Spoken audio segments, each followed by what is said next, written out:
नमस्कार, मी सुनील शिवलाल राजपूत, संचालक इन्स्पायर शिक्षण समूह, छत्रपती संभाजीनगर ग्रामीण।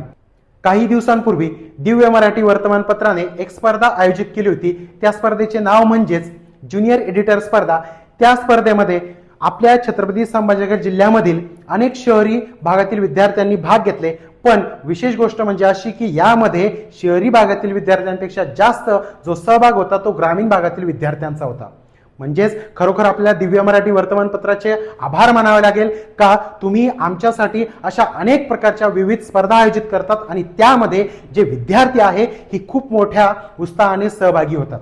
कारण जर आपण आताचं काळ बघितलं, व्हॉट्सअप असेल, इंस्टाग्राम असेल, यामध्ये सर्व विद्यार्थी गुंतलेले आहे आणि जर विद्यार्थ्यांचा यामध्ये एवढा उत्साह जर असेल तर खरोखरच ही स्पर्धा विद्यार्थ्यांसाठी खूप आकर्षक होती आणि विद्यार्थ्यांच्या खूप फायद्याची होती। आणि यामुळे विद्यार्थ्यांचे खूप फायदे झाले, जसे की लिखाण काम असेल, लिखाण कामाचे कौशल्य असेल, डिझाईनचे कौशल्य असेल, ॲडव्हर्टाईजचे कौशल्य असेल, असे अनेक प्रकारचे कौशल्य त्यांच्यामध्ये आता आत्मसात झालेले आहे आणि त्यांचे विशेष करून आता जो त्यांच्यामधला आत्मविश्वास आहे तो सुद्धा वाढलेला आहे।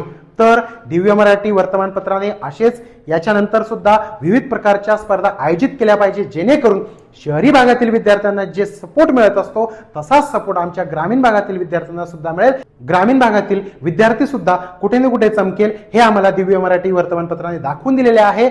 खरोखरच पुन्हा एकदा आमच्या ग्रामीण भागातील विद्यार्थ्यांकडून, शाळांकडून, कॉलेजतर्फे व आमच्या क्लासेसतर्फे दिव्य मराठी वर्तमानपत्राचे मनपूर्वक धन्यवाद व आभार।